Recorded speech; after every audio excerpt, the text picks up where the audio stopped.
Welcome to Eternal Dread, where fear never sleeps. Tell us where you're watching from, and what time it is, because terror has no limits. If you're brave enough, share and comment, but beware, something might be watching you too. Now, turn off the lights, and let the dread begin. I used to go to school with this kid called Jason. He was the class clown type who loved making himself the center of attention by pissing off teachers. He was always pulling some kind of dumb pranks or cracking jokes in front of the class. We all thought he was a pretty funny guy at the time. Nothing ever seemed to faze him. If throwing a water balloon at a teacher meant getting a week of detention, he'd do it without batting an eye. I thought he was a crazy idiot, but I couldn't deny finding him entertaining. Jason would eventually stop going to school. The teachers never told us what happened, whether he got expelled or simply transferred schools. He didn't reply to any of my emails either, so I was completely in the dark about where he was. Eventually, we forgot about Jason, and life resumed as if nothing. A few years later, I was a high school junior when my health teacher showed the class a bunch of PSAs. They were the typical videos about stopping bullying and being safe online. The final video we saw that day was an anti-drug one that was filmed in our town. The video opened with a shot of a large living room with a vibrant color filter over it. A happy family was having dinner together as upbeat piano music played in the background. "This is my family," the narrator said. He sounded like a teenager, but had a very deep rasp that could have belonged to an older man.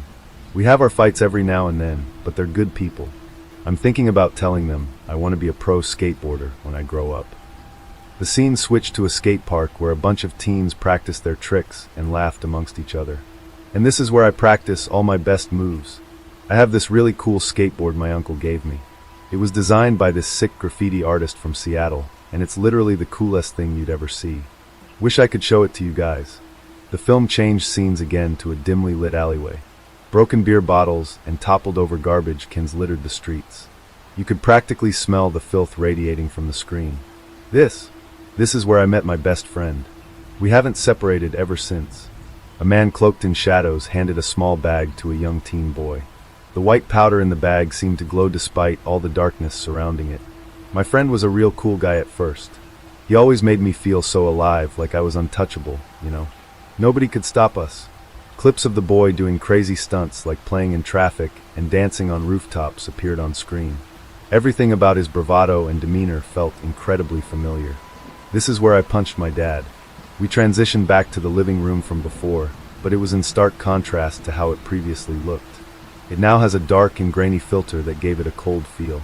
Furniture was disheveled, remnants of shattered plates were scattered on the ground, and the once happy family was now intensely arguing with the boy. He screamed at his father, who had a light bruise on his face.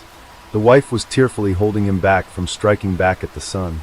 He always had a nasty habit of telling me what to do like he owned me or something. He's such an idiot.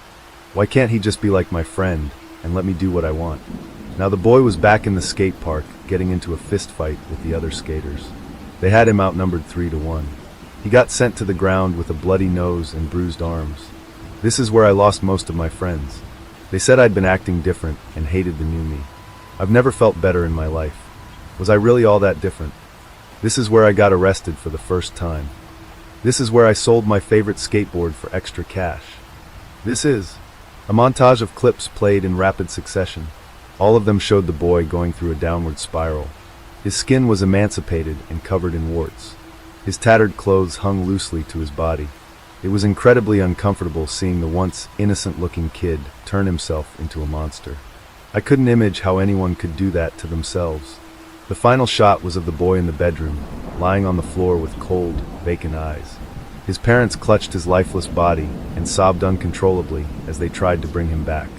A couple of sniffles could be heard in the room, and I took a moment to wipe my eyes. This is where I overdosed, for the third and last time. What I saw next made me feel like I had an out-of-body experience. It was a photo collage of Jason from when he was a baby to when he became a teenager. The words, "In loving memory of Jason Hopkins," were framed in the middle. There he was, as plain as day. I never thought I'd ever see him again, especially not under these circumstances. The question of where he disappeared to was finally answered. One final part of the film played. It was a man who looked to be in his early 20s sitting in a white room and facing the camera. He had long, messy blonde hair and a couple of scars on his face. Saying he looked rough would be an understatement. It became clear he was the narrator once he began speaking.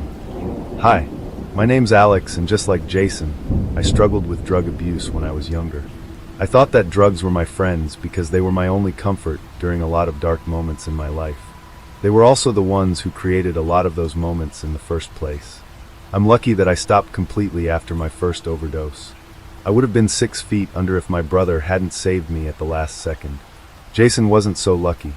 If you take anything away from this movie, it should be that you don't have to suffer alone. There's resources available to help you break away from your addiction. I spent the rest of the day in a complete daze. I wondered for years what happened to Jason, but this was the last thing I wanted. I thought back to how he always chased after the next thrill and how he thrived off of danger. The idea of him trying drugs wasn't that shocking in retrospect. I just wish someone could have helped him turn his life around before it was too late. It started about a month ago. Around 7 p.m. in the evening, I heard a knock at the door. I wasn't expecting any visitors, so I was slightly confused. I don't think I have ever gotten an unexpected visitor before then. I just don't really talk to any neighbors, and I live alone, so it wasn't like a roommate who had forgotten their keys or anything. Either way, I went over to the door and looked out of the peephole, where an officer stood looking very uncomfortable, which only added to my confusion. My first thought was that there had been a car crash or something like that, and they wanted to see if I had a Ring camera or something, so I opened the door. "Can I help you, officer?" The man stared at me for a moment before clearing his throat and nodded. "Yes, I am sorry to inform you, ma'am, but..." He took a long pause, an uncomfortably long pause where I just stood there staring at him. I could feel my palms starting to sweat. It was clear from the man's face that something was deeply wrong, and now all of a sudden a million thoughts ran through my mind at what kind of scenarios could have happened. "Your husband was hit by a drunk driver and declared dead at 6 p.m. tonight, ma'am. I am sorry for your loss." I stood there in silence for a long moment as I stared at him, brow furrowed lightly as my thoughts came to a screeching halt, trying to make sense of the sentence before simply shaking my head slowly. "I'm sorry, officer, but you must have the wrong house. I am not married." The man simply nodded, the sad expression on his face not changing. "All right, well, his body is currently at Westfield Hospital. I wish you a good evening, ma'am." And before I had a chance to correct him, he turned around and walked off. I stared for a moment before yelling out to him, "Please try and find the actual house. Someone is waiting for their husband." But he fully ignored me, simply getting into his car and driving off. I honestly don't know how long I stood in the doorway. I was dumbfounded. Maybe the old owner of my house still had it on his ID card or something. I honestly had no idea what to make of the whole situation. I thought for a moment I should call down to the station, but what would I even say? I am not the widow. No, the man, whoever he was, would surely be declared missing soon, right? And then it would all be solved there. Either way, it left a really bitter taste in my mouth. Knowing that someone had lost their beloved only about an hour ago put a damper on the whole evening. It's one of those things you don't really think about, but it does technically happen every day. Either way, I decided to go to bed early that night and hopefully forget about it in the morning. I wasn't exactly that lucky, but work and pizza for dinner made it feel a lot better, and by the end of the next day it was mostly out of my mind. Till around 7 p.m. when I got a knock on the door again, the thoughts flooding back instantly, and with a grunt of irritation, I stood up to see whoever had brought that sort of thing to the forefront of my mind. Looking out the peephole, I saw an officer, a different one this time. I let out a soft sigh of relief, thinking that this had to be someone coming to apologize for the mix-up on behalf of the department. So with a friendly smile, I opened the door up. "Evening, officer." The man didn't even look at me. He was quite a bit taller than me with sunglasses on. He didn't stare at me. He stared straight ahead, as if he didn't want to look at me. So much for a formal apology. It was better than anything, at least. "Evening, miss. I regret to inform you that we have found your son washed up on the shore earlier today. I am sorry for your loss." I stared at him in bewilderment for about 10 seconds. It was strange. I could practically see his body language and face features shift during the silence. The stoic straight posture and face practically crumbling, as if he wasn't ready for silence like that, as if he didn't want to be the one to do this. "What?" finally came out of my mouth, and he simply nodded as if I was saying it out of unbelieved sorrow rather than confusion. "I am truly sorry, ma'am. He is currently being held in Tia Hospital."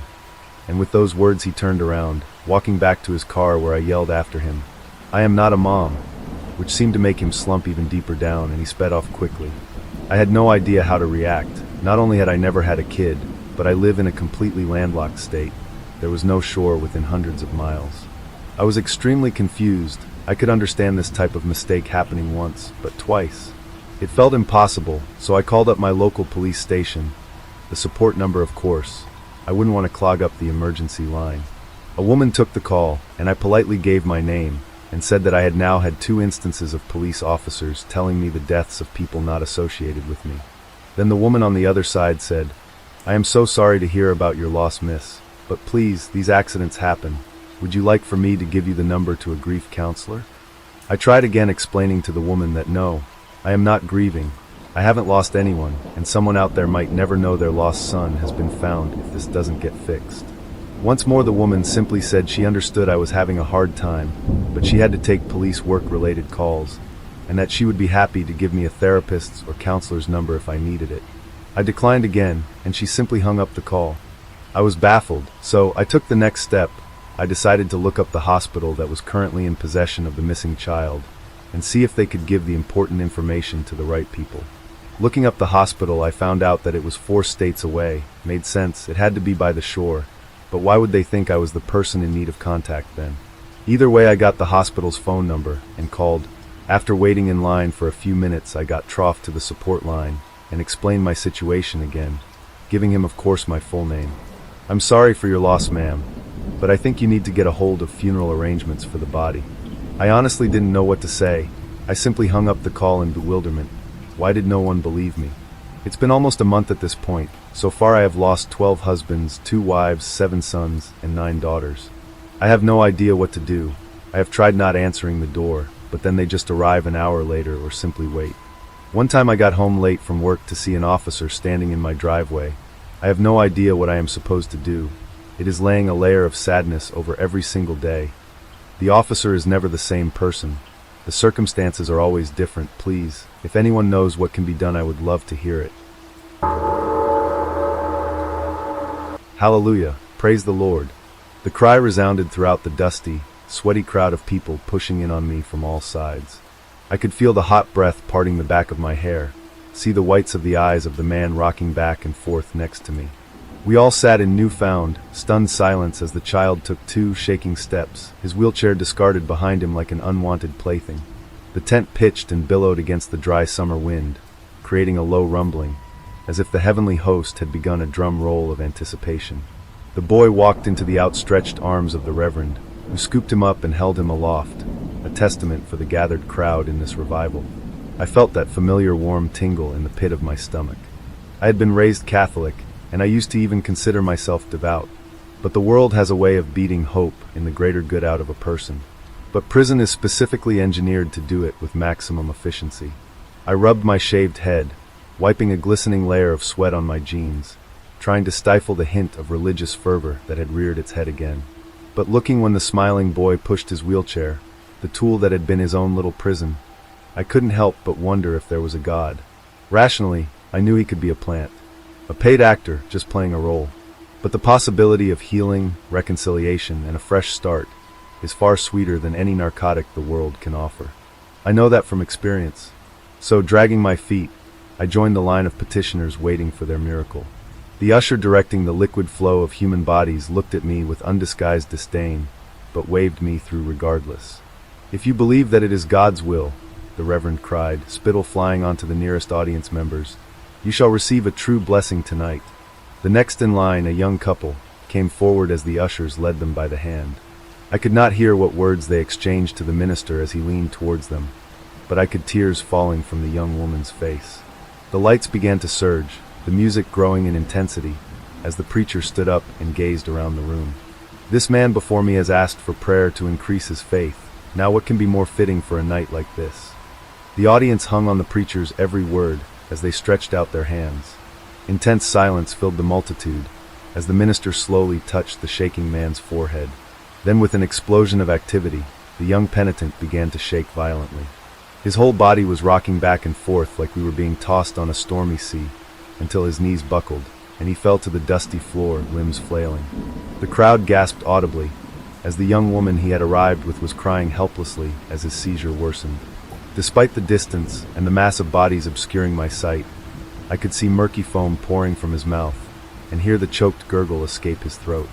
"There's no need to panic now," the preacher began again, his bravado returning. "Christ gave us the ministry of deliverance for a reason, didn't he?"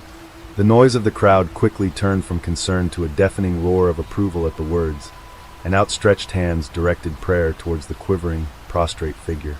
My perception became fuzzy, the fervor of the massive horde overwhelming my senses as they began to recite some portion of the Psalms over the sick man and the now silent woman. I was paralyzed, deciding between my options. Selfishly, I wanted to turn around now and pretend nothing happened in the large sprung tent I had stopped in on a whim. Walk back out into the park and go back to my mundane, everyday life. But I knew rationally that this was wrong. This man was clearly having a medical emergency, while hundreds of people prayed over him and did nothing more. My decision was made when I saw that the frothy spittle had started to fleck with blood. I began to cut my way through the crowd, weaving in between the throng of outstretched arms. I retrieved my cell phone and began to dial 911, but the operator's words were completely drowned out by the exuberant chanting, singing, and glossolalia filling the enclosed space. "We're in the Mountain View Park," I managed to yell into the receiver end of my phone. "Just send an ambulance, maybe the cops too. I think he's having a seizure." With help hopefully on the way, I began to push forward even more, but it felt as if I was wading into waist-deep water as the shoulders, legs, and torsos pressed in from all sides. Fortunately, everyone on the makeshift stage was too enraptured by the performance to notice my arrival. I walked up to the bald, beet-red pastor and grabbed him by the sleeves of his poorly fitted suit, shaking him roughly from his reverie. His eyes shot open and flashed briefly with a rage so venomous I took a half-step back. His face then lit with a smile that barely shifted his pudgy face, but I didn't realize why until I felt a pair of strong arms drag me backwards. "Don't interfere with the exorcism. Do you want this boy to be damned?" The voice belonged to whoever held me in a sort of bear hug, firm but not crushing. I turned my head to see it belonged to the deacon, who had been leading congregants one after another to the stage for their miracles. "He's having a seizure. It's been going on for way too long, man," I pleaded, while the deacon slowly shook his head. "Just have faith," the man said as his eyes focused on the scene before us. I turned my head and felt my breath catch in my throat. The man was no longer laying flat on the ground, rather he was a few feet above it. The eyes of the crowd tracked as he almost imperceivably rose into the air. Then the tent resounded with a crack like a gunshot.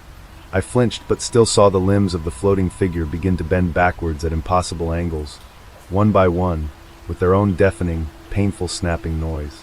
In moments, the man who now hovered about one story in the air resembled a crushed spider with all its legs bent inwards, as his body fell to the ground with a wet thud.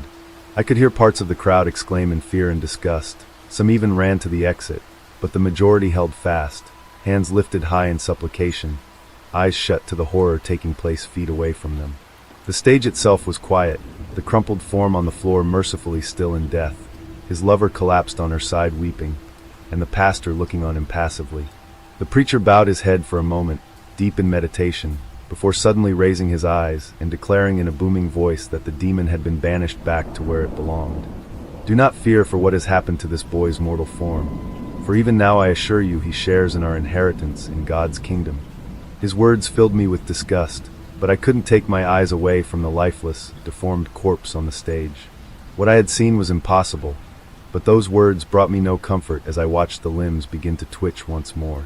While the crowd continued to pray in the religious ecstasy brought on by this dreadful miracle, the once dead form began to stand once more, arms and legs slowly returning to their original position as he straightened up. When the figure rose to his full height, he looked out towards the crowd, eyes glassy and dark. One by one, everyone present became aware of the new horrifying spectacle and reacted with shock and terror.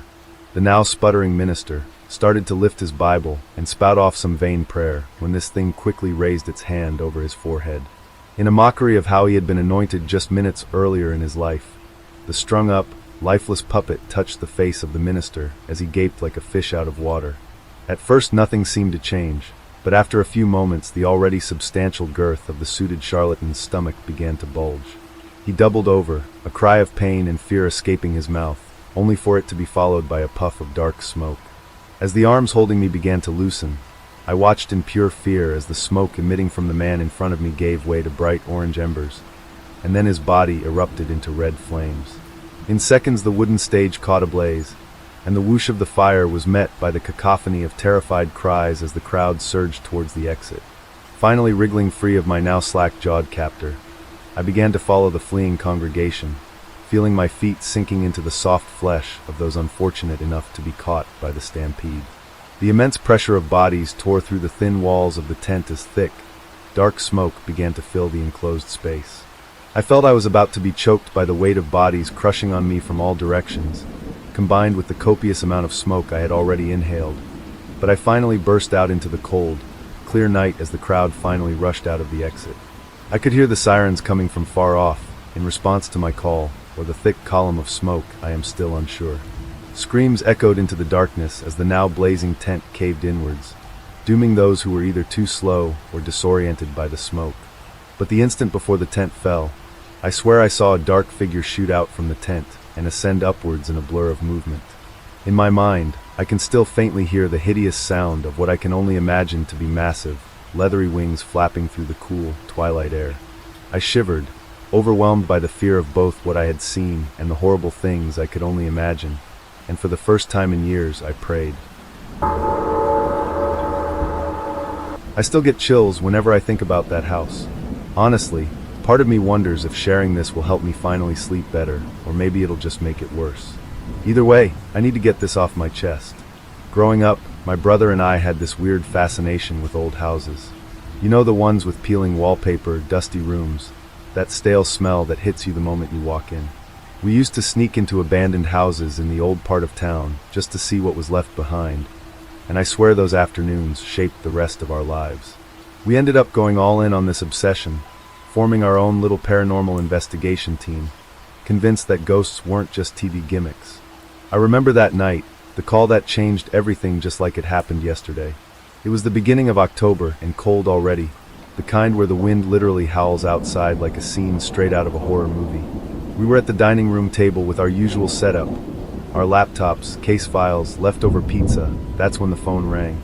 On the other end, there was a woman who sounded terrified. She kept talking about strange noises and moving objects in her house on the edge of town. My heart started pounding because something about her voice just, I don't know, it felt real. More real than anything we'd dealt with before. Now, her old Victorian house wasn't exactly a secret.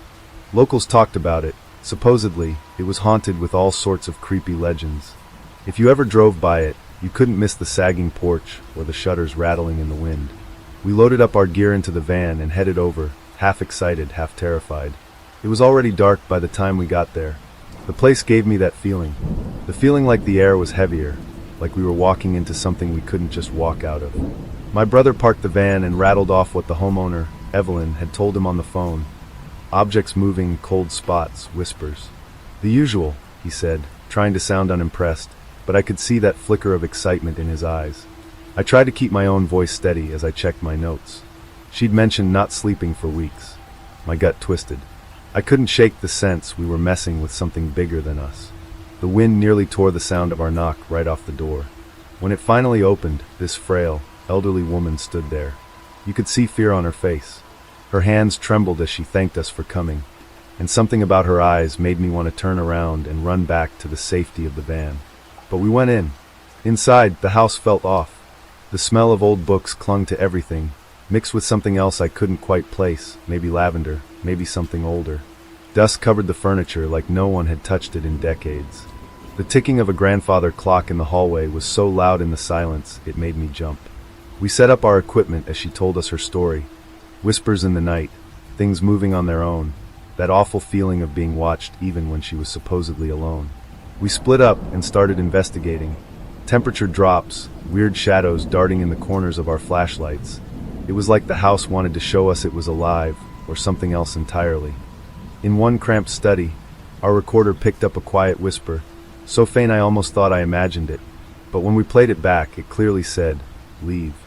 We asked Evelyn if anyone had died in the house, or if there'd been any other horrible thing that happened there. She insisted she didn't know of anything. My brother reassured her we'd review everything, then come back with answers. She looked so relieved, but also not at the same time, like she'd been living with this forever. Afterwards, we spent a few days hunched over our dining room table. analyzing every piece of footage. We had temperature readings plummeting for no reason, EMF spikes, faint whispers we couldn't explain. But here's the weird part. Every time Evelyn was supposed to be on camera, like if she was pointing at something moving, she just wasn't there in the footage. My brother and I tried to brush it off as some weird camera angle. But I knew it was wrong, it made no sense. So naturally, of course, we went back. When we pulled up, the old house looked totally different, fresh paint, no sagging porch or broken shutters. We thought it was the wrong house, but the address was the same. I didn't want to, but my brother wanted to see it through. When we knocked, a younger woman answered, looking at us like we were trying to sell something. I asked for Evelyn, and that's when my entire world flipped upside down. She told us Evelyn died decades ago. She was her great-aunt, the same woman we'd literally just spoken to a week earlier. My brother and I must have looked like we were going insane. We tried to argue and said we'd just been there, but the new homeowner's expression shifted from annoyance to something sad, like she knew more than she was telling us. We left, rattled. Back home, we double-checked the property's records, anything we could find. There it was in plain black and white, an obituary for Evelyn from years ago. I swear my heart stopped for a second. Then I found an old photograph of the house in its prime. There she was right in the middle picture along with everyone else, including the staff. The caption below listing the names of the people in the picture confirmed that it was her. Later I found another clipping. Her death wasn't natural. They didn't spell it out, but it was definitely tragic. We pored over our footage again, searching for answers. The more we looked, the more apparent it became. Evelyn wasn't visible on any video. Not a shadow, not a silhouette, nothing. Anytime we thought we'd caught a glimpse, the frame would just distort, like she was there but also not there. We found that same whisper again, leave, repeated over and over. Anyway, that's my story. Maybe I'm hoping someone reading this might have an explanation that'll finally make it easier to sleep at night. All I know is that if you ever find yourself drawn to old houses and the ghosts of the past, be careful what you wish for. Because sometimes the past is all too eager to talk back. When my manager offered me extra shifts last week, I said yes without hesitation. I don't do much in the evenings, and I could use the extra cash. Get Nadia to show you round the play center before you leave today, said Craig. Nadia's my co-worker. The soft play center is her patch. Most jobs at the leisure center take 2, maybe 3 hours at most, but Nadia rarely got away before 10 each night. My tongue was already in knots. Sorry, would it be okay if I got here for like 5 p.m.? He gave a smiling nod. Nadia doesn't usually start the clean till 6. I thanked him again. Good manners make up for all the times I'd taken his instructions way too literally. Craig's been much more tolerant with me than other bosses. His slow, plodding steps and thick Blackpool accent made it hard to feel afraid of him. See how you like it. He fell in step beside me as I continued down the corridor to find my colleague. I thought he was making a joke and tried to laugh. I'm probably a bit old for soft play. He laughed. No, I meant the cleaning shift. Oh, of course. It's a very different job from cleaning the gym. But if you like it, you could maybe take these hours on for good. Is Nadia leaving? Craig gave a slow shrug. She's off on holiday this week. We'll see what happens after that. Thanks, sweetheart. I liked Nadia. We didn't know each other that well, but I'd only ever had kindly smiles from her, and she never seemed annoyed when I asked for help. What's more, I always thought that she kind of looked like Mary from Silent Hill. Eventually I found her in the cleaning cupboard, twirling her earphones round her finger. Sorry. At the sound of my voice, she let out a stifled gasp. I smiled in apology. I should have knocked. She stared at me, wide-eyed, for a second or so, waiting for her brain to process whose face she was looking at. Oh, she laid her hand on my arm. Sorry, honey, sorry. And no worries. Craig says you're off tomorrow? She nodded. I'm covering your shifts this week, I continued. Just wondered if you had a second to show me how you clean the soft play sometime this morning? Nadia looked at me in silence for a minute. It made me feel a little awkward. Had I offended her? Craig asked you to cover me? Yeah, I smiled. Her eyes grew wider. I felt myself wilt. I guess she thought I wasn't competent, but was too nice to admit it. Uh-huh. She shook her head and stuck her phone back in her pocket, leaving the earphones trailing. Ushering me out, she smiled hard. I start upstairs. The experience of that first walk-around was one of nostalgia. The faded walls, the gaudy illustrations of cartoon animals, and the playful shadows cast by snaking slides and sprawling ball pits were precisely as I remembered them. The sickly smell of birthday cake and vomit inspired in me a wave of memories. As we plodded round the parents' cafe, I could almost see Mum sipping tea at the corner table, like some disconsolate prisoner. I felt my brother's spirit running to the rope swing that dangled barely half a foot from the cushioned floor. Even the squeak of Nadia's trainers against the spongy green floor was tinged with childhood. I remembered every lonely moment, playing by myself at the back while the other kids giggled behind me. I don't mop every day. Nadia's voice brought me back from reverie. Oh, that's good. Only once or twice a week, or when someone spilled juice. I was glad to hear it. At the back of the soft play, the dimly lit corridors wound left and right without any discernible pattern. We passed a solitary waste bin. Shaped like an anthropomorphic beetle, its sordid smile betrayed 10 years' grime. We changed the bins too, right? I asked, when the silence had lasted a little too long between us. If you want, Nadia turned to me. We're not technically meant to start clean down until 6 p.m., but I try and sneak in here at 5. That way I'm not here after dark. I imagine it's a bit spooky after dark, back here. I meant it as a joke, but Nadia took me seriously. You don't have to stay the whole 3 hours, you know. Her heavy tone caught me off guard, but as I studied her face, I saw her features bore a strange, almost protective quality. Just make sure you don't hang around if you don't need to. It doesn't take a whole 3 hours. And if you feel weird about being here alone, just lock up and get out. Okay. I was touched. Thanks. She held my gaze. It was as though she wanted me to say something more, but I couldn't think of anything to say that wouldn't sound contrived. Still, she added at last, don't put yourself at risk. It's not worth it. My first shift was that night. I got to the sports center just before 5 and got a Red Bull from the vending machine. Before I went any further, I pulled my earphones carefully over my head. The long, strip-lit corridor has that hard, vinyl flooring that makes footsteps offensively loud. I pattered past the disused lockers and the old squash courts until I reached the door emblazoned. Tunnelwig Play Center. I swiped my card and opened the door. As it was nearly closing, a handful of kids were visible through the rope mesh that separated the play center from the parents' cafe. A tired-looking young woman called her child from one of the tables as the supervisor appeared behind the counter. She was tall and blonde, maybe 28 or 29 years old, and very pretty. Hey, she flashed me a sunny smile. Hello, I mumbled. I too early to get started? Where's Nadia? She's on holiday. Oh, you're covering? Uh-huh.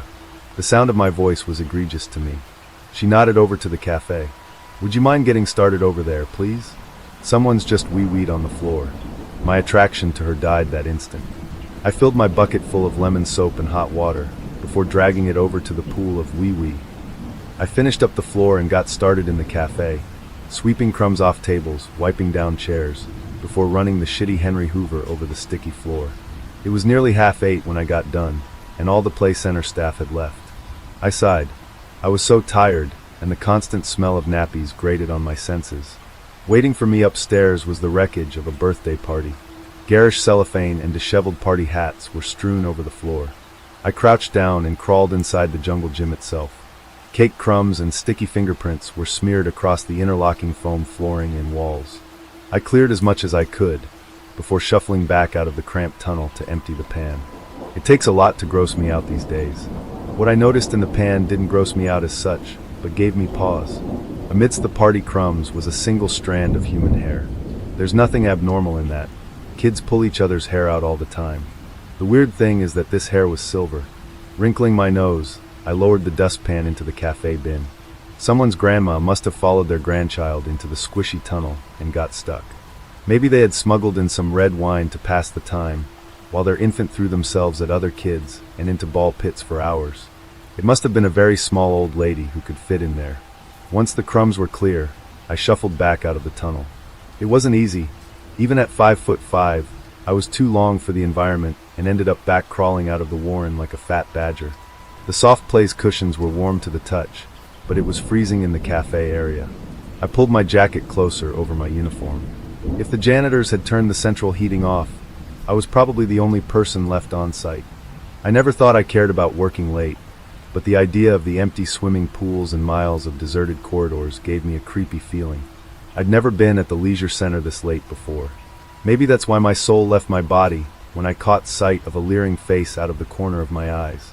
It was, of course, only the beetle bin, its plastic mouth incapable of anything more than a shit-eating grin. Laughing, I sauntered over to it and produced another cloth from my pocket. I sprayed the synthetic cheek with blue window cleaning fluid and scrubbed coffee spots off the white cast teeth. Why would they put this in a kid's play center? Don't get me wrong, the hideous, sordid creature was probably charming when it was new. In its present state, only Russ McCamey would choose it for furniture.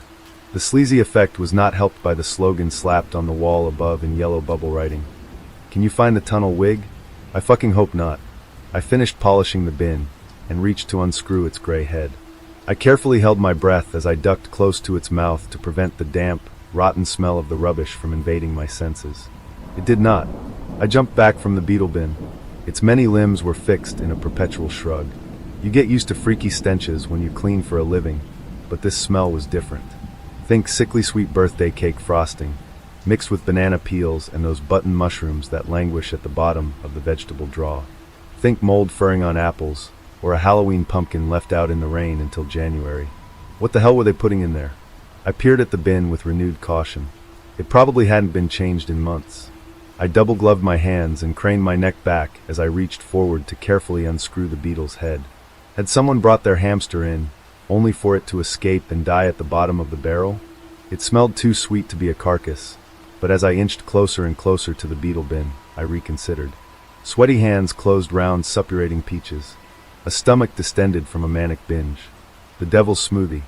It actually made my head swim as I placed my hands on the beetle's smiling cheeks and slowly unscrewed the top. The black plastic rustled, and a waft of death assaulted my senses. I turned my nose away, pressed my lips together, and coiled the bin bag closed around my finger. Slowly, I lifted it, only to find that the liner was stuck to the bin's bottom. Whatever was making the unholy smell had leaked through the plastic and solidified. Oh God! I gingerly shook the bin to loosen it, to no avail. No wonder Nadia never changes it, I thought. They should just chuck this in a skip. It was too far behind the cafe area to get proper use anyway, yet I could not, in good conscience, neglect my duties by leaving the spoiled bag in situ. Kids use this space. Whatever was in the bag, it wasn't safe. Besides, I didn't want Nadia to think I had half-arsed it, or Craig, for that matter. Come on, I whispered, half to the beetle and half to myself. That was when I felt it, a sharp, piercing stinging on the back of my clenched palm. It was acute, like a dog bite, but as I pulled my hand away with a cry, it oozed until my whole hand throbbed. What the fuck? I staggered back, pressing hard on my hand that shrieked in pain. I lifted my fingers for a second to see if my skin was broken. I turned my hand over, then back again, looking for a welt or a cut. Not only was there no blood, but there was no mark to be seen at all. Worse still was the feeling that succeeded, a cold, prickly realization like sweat breaking on my brow, that I was not alone. My nerve broke like a twig beneath my feet. I kicked the Hoover back into the cleaning cupboard, grabbed my cleaning caddy, and hurried out of there. I thundered down the stairs and back into the reception bay, before jamming the key code in and throwing back the door. I didn't stop running until I got to the cloakroom. Just as I pulled my bag over my shoulder, I realized how absurd the whole thing was. I stood there, panting, and checking my hand over again. Nothing. I sighed, and trudged back to reception to clock out. I scribbled something down in the incident book. If there was some kind of biting bug infestation in the beetle bin, there was no way the play center was fit for public use. Perhaps the closing mechanism on the lid was rusted, and my hand had caught on the hinge. That explained it. The stench. Well, that would be gone as soon as the janitor team saw my note in the maintenance book. They'd just cart the bin off and hurl it in the landfill, where it belonged. As for the creepy feeling, that was me, I thought, just being a scaredy little bitch. These explanations are so rational that I can almost bring myself to believe them. Thing is, I'm on the bus to work now to start the next shift. Has anyone got any idea what might be in that beetle bin that stinks so horribly? Ideally, I don't want to hear suggestions about severed limbs or dead kids.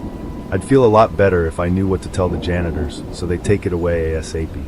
If anyone's come across anything like this before, please let me know if you can. Thanks for reading. Once again, sorry for any typos. I'm writing this on my phone. I'll post an update tomorrow sometime if anything else weird happens. I am a naval engineer, not an archaeologist, just wanted to clear that first. What my crew and I saw that day will haunt the few of us that survived. I am writing this as I am dying from cancer, which has spread to the lower parts of my body, and I was informed that I do not have long to live. Many of the others either killed themselves or suffered the same as I did. We promised not to say what we found, but right now it's all I can think about. We should not have been sent to that area. The part of the ocean was an unrecorded area of the Pacific. Our job was to run scans in that area, as a few monitoring stations that were monitoring that area kept sending data that something was going on there. We were tasked by our superiors to pass there and see what could be sending the odd signals. My captain was already on edge, as we were at sea for longer than expected, but seeing that this would extend our time in the ocean by another month or so, he was not happy about it. We sailed to the approximate location given, and initially there was nothing out of place, for the bottom of the ocean, that is. As we scanned the area, the sonar picked up on something, and the crew monitoring that alerted the captain to that, and he set the sub on course to the location. Once there, we found ourselves in a region no one ever thought we would find so far down in the ocean. The sonar could only give so much data on the environment, so the captain ordered a deep diving drone to scan the area better. It was connected to the sub via an umbilical cable that allowed it to travel a mile away from the ship. The cable, being a thin but strong optical cable for data and navigation, helped us get a better understanding of what was down there. It was fully charged, and I was one of the crew tasked to maintain it. Releasing it went smooth, and it was working well. It was then when I heard a murmuring that the sonar guy found something just within the range of something very large moving. The captain dismissed it, stating that I could have been a whale or something, but the team were skeptical, as there were no whales in the area since we entered the area. The drone moved closer to the bottom, and that when we saw it, grass, or what appeared to be grass, and trees on the bottom of the ocean. The camera was a best in its class, so the video feed was very sharp. We saw what appeared to be trees swaying the ocean, as were the grass. The crew were completely captivated by this. I was just watching the drone move around, examining the area, and some of the trees had fruits growing on them. The pilot did his best and managed to pick a couple of them as samples to be examined when we got back to base. Moving further into the forest, there were more trees that were different, and some as tall as those above ground. Samples were taken, some grass was also collected, and the sub was slowly moved to allow the drone to go deeper in this place. The sonar team began raising alerts on the thing. They told the captain that it was getting closer. It was large and very long. They likened it to a snake, but the captain did not listen, instead wanted to explore the area completely. We were all completely pulled in like the captain. I was looking over the should of the pilot as he navigated the drone. There was a stream that looked like something was flowing like water in a normal stream. What stopped me from getting completely immersed like the rest after a while is when I saw the water where the drone was launched from begin to show signs of underwater vibrations. I have never seen it do that. I was concerned by this and moved to check what was causing this. Looking over the side and into the water below, I found something look back at me, something that had 6 glowing orbs as eyes looked back at me. I jumped back and fell. The fear of what I just saw broke the spell. I got up and tried to see again, but this time stealing myself from it. Nothing, whatever it was, had disappeared. I checked the water and it was calm again. I checked the feed of the external camera and there was nothing. The drone picked up on something. There was place showing unusual power readings that could have triggered the monitoring stations. The captain ordered the pilot to move to that direction. The sub was maneuvered to follow. I watched as the drone got close to the supposed location, and it was there when I saw it like the rest of the crew. A massive tree stood there in center of a hill. The lights of the drone illuminated it, and we stood there just witnessing something that only existed in the scriptures. A few sailors began to cross themselves and began chanting prayers, while others tried to discredit the scene in front of them. The rest of us just stood there watching.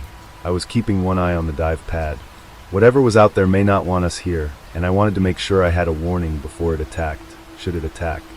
The drone got closer to the large tree-like object, and at the top were branches that were nearly barren, except for some leaves that swayed with the ocean current, and there were fruits. The pilot picked a few to examine also, and it was at that moment the current changed to become more active. It was like something had awoken, and the underwater current began to show signs of an earthquake. The captain ordered the retrieval of the drone, and to leave the location with immediate effect. I began to pull the drone back, and the pilot doubled the throttle speed of it to help. I was sweating and chewing my bottom lip as I watched the cable get rolled. I watched the water appear more agitated, but there was no face in there. I was scared like everyone else. The rest of the team waited in bated breath as the drone finally reached the sub and was tethered for pickup. As we raised it, there was some sort of deep rumble from the ocean, and we tried to close the hatch so that the sub could leave. The hatch was closed, but the rumble grew worse, and the sub was then hit by something. It was large. The sub lurched to one side, and we were scrambling to stabilize the drone and keep it from crashing down on the sub. There were reports of damage from the rest of the parts of the sub. The captain was barking out orders to the crew for more attacks. I was checking on the camera outside, and I saw it. A large object, what appeared to be a gigantic snake, swam under the sub. The scales were larger than my body, and it moved with speed I had never seen before. Another attack hit the sub as we turned to leave. The crew were putting out fire and repairing damaged parts. Finally moving in a direction at full steam, the crew were on edge. No attack came forth, but we were bracing for anything now. Rumbles from the ocean could be felt within the sub. Over the radio, the sonar team kept saying that the large mass was following us, and it seems that it will ram us again. The captain ordered the release of mines to help stop whatever it was. A crewmate stood next to me as I watched the feed from the camera. It was the Serpent of Eden. We found Eden. Do you know what that means? I turned to him and told him to shut up and focus on not dying here. I had lowered the drone to be secured to the base of the sub. The rest of the team were picking and securing objects. I turned back to the camera feed, and I saw the 6 eyes staring up at me. It was some sort of half-human, half-lizard thing that had dug its claws into the outer hull. I was trying to open the hatch. I yelled at the couple of the team members to check it, and that was when the worst happened. The large snake thing hit the sub, causing the back of the sub to break. Alarms went off, and people were screaming over the radios of breaches. The captain was also screaming. The madness was everywhere. I tried to focus on what to do. The doors to the drone release were sealed, but they weren't in the other parts of the ship. Soon the power cut off and another hit, but this time closer to our position, and cracks began to appear and water was making its way into the area. We tried to plug the holes, but knew it was futile. Again, another hit, and the water gushed into the room, and we were soon underwater. Many of the crew members had already strapped on oxygen tanks, so were able to survive for the moment. The sub then crashed to the bottom of the ocean, and we felt it. The bottom of the room bent inwards, causing the drone to jump upwards, nailing a hapless sailor to the ceiling. We found a way to exit the sub and see if we could swim our way out, praying that whatever was out there did not notice us. The place we were in was deep, but the few of us that were able to swim out made it to the surface. We were rescued by ship that was also sent to investigate the area, and it was then we realized that our government knew about this place but kept it secret for a reason. The Roads. Written by you / The Endless Cycle. I arise from sleep, enveloped in the murky fog of a late night last night, and the painful responsibility of evacuating my bed to attend to my duties. Today is an important event. Not only am I turning 18, but I am also inheriting my father's car. You see, a strange thing has happened to my town. About 20 years ago, all the roads exiting our town are cut off from the real world, we are told. And now, if you go too far, you'll never come back. I walked downstairs, the peeling paint on my walls a familiar sight, along with the dark spots that seem to radiate from damp corners from our decaying home. Houses aren't in the best of shape here at the city. It's been a while since the last time there was anything new, and I mean anything fabricated in an industrial setting. Now we just rely on making things ourselves. I come down to see my father sitting at the breakfast counter, anticipating my arrival. "You're up early," he says to me. "Can't miss this one," I reply. "Well, we better get going right away. No time to spare. Eat your stew quickly, then we're right out the door." I sit down to the table to find a carrot, potato, and leek stew. And to my surprise, I find a lump of beef floating in the stew, then another, then another. I scoff the thing down in a few seconds, then look up. "Good haul?" I ask. "Surprisingly good. The roads have been generous recently."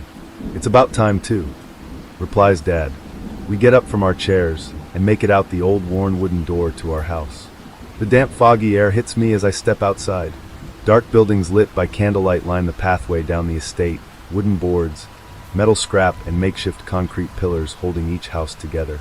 I walk down the cobble path past the market square, where merchants are waving around different vegetables, and there is an audible chatter, shoppers chirping and laughing to each other, telling jokes and gossiping. Past the town hall, filled with the piercing looks of venerable seniors.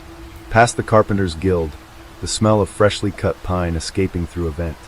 Past the blacksmiths, a dark red and yellow flame emanating from the storefront windows, and past even more wooden houses with slate roofs. As we move along, I spot an old man at the side of the road, telling his story to the children that have all gathered around to listen. And then that's when we see it peering out through the trees. We sped up. I find Eve slowed down to listen to the old man, and his same old tale he likes to tell. I've heard bits of it before. The car began to rattle. We thought we were fecked, then suddenly, "Come on," yells Dad, and I quicken my pace. Finally, after making our way past Main Street, we arrive at the motor house. Inside, tools can be seen laid in the walls and car parts strewn about the place in every direction, waiting for further repairs and inspection. The sign above the entrance reads, "Iron Harvesters." We walk through the large open metal door and step inside. It reeks of oil and grease. Our city wasn't always like this. It once was clean and busy and lit by fantastic lights. But ever since what happened long ago that made it now so dangerous to drive the roads, all contact with the outside world has been cut. That is, if there even is an outside world anymore. It's not really much of a city, but we just call it so. Well, it is the one and only semblance of humanity we have left, and at this point it really feels like one. It's more of a small village town, urbanist, and almost to the point of being a concrete field, growing wooden buds of living space. Nature provides a natural gradient to the city boundary, slowly making its creep towards the houses, gradually getting less and less green the further into the city it goes. Well, lad, I'm snapped out of my daydreaming to meet the people who are of the noble role of being the only people capable of keeping the village operational. "Hey," I reply back. "So this is it, your first trip, and chance to get used to your new job." The tall man across from me says, in a thick Galway accent. He has slicked back black and gray hair and a grease-stained shirt, which has gradually gotten blacker and blacker to become gray as opposed to its original white. He was stocky and well-built, and looked like he could wrestle a bear, but was a kind man at heart. Well, Dad always used to tell me that. There are about 5 other men in the room, all dressed quite differently, some in work jumpsuits, some with mechanic aprons, some with work trousers, but what they all have in common is the black tar-like substance that seems to stain everything in the motor house. This is a big occasion for all of us. Welcoming a new agent into our ranks is no small event by any means. And coming from your dad, we know your potential. You'll learn soon enough why we need you. Then you'll know why we're all going gray. The tall man lets out a chuckle, and so do a few of the other guys, including my dad. I listen again attentively. This job can be a lot for people. He begins. It can take years off your life, or cut it short entirely. But the work you do for the village and the help you will provide, it's immeasurable. As well, you can always quit at any time if it gets too much. God knows there are enough professions in the city to go around. You'll be going on a routine supply run off of Main Road outside the city. This will be your first time leaving the city Oswell. Just remember to keep your wits about you. Hear a noise, report it immediately. See strange movements? You make your supply run partner know instantly. In this case, your dad. I want you to listen to him, okay? He knows a lot more than you do on these roads. You won't be going too far. The nearest light supply depot should be around 10 kilometers outside the city. Nowhere near a danger zone, but still be cautious. I nod in reply and thank him, and turn to my dad. He looks over to me. We leave early today. We should go while the sun's still up so it's easier. He tells me. He shows me to the car housing unit, a side compartment to the building with a fold-up garage door for easy departure. We enter the room, and there it is. It's the car. Not any car, but the car. They have been using this thing for over 20 years, constant strain, and work on the mechanical beast. He always used to tell me stories about times it saved him, or the things that yielded under its wheel, shrugging it off like if it was nothing. Its clean gray shine grabbed my attention, beautiful curves and intricate beautiful design. It's amazing that this one even works after so long, and work it deos perfectly. I read off the back of the enclosed pickup bay, Hilux, and an interesting oval symbol with what looks like 2 smaller ovals inside. Hop in, Dad tells me. I grab the door to the Hilux and hop in, so deos my dad Oswell. He shows me what a seatbelt is and how it works, and drives us out of the recently opened folding metal door. I look into the back to see what we have: a green medical kit, an axe, a crowbar, an under-over-style shotgun with 3 whole boxes of buckshot ammunition, what looks like a fire lighting kit, a waterproof canvas sheet, and a pair of binoculars. For a lot of items, it didn't seem to take up much space. In fact, not much at all, being that they lay resting at the footwell of the passenger seats. Our goal is to get food for the village today, my dad says to me. Then he turns to me with a big smile on his face. It's finally time you went on the run with me. I know how much you wanted to go, and here we are. I say it's good for the wait to be over, eh? He is right. I did a good job to conceal how excited I was for this moment this morning. I have long dreamed of joining my dad and carrying on his honor of being a supply runner. Listening to his tales of adventure just made me even more stalwart in my conviction of joining him. I can't wait to leave the city. I don't think I've been this excited in my life. Then he starts, so we'll make a turn off here. See that tree lean over there in the distance? That's where the roads begin. We are looking for any sort of building. There's always supplies in them. After that, a long quietness settles in, and the long car ride is in action.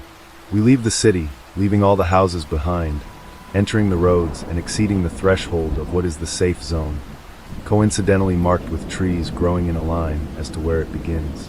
We go past the trees to be met with a few open fields on either side, wide expanses of grass and strange abandoned houses in disrepair, almost completely turned to ruin.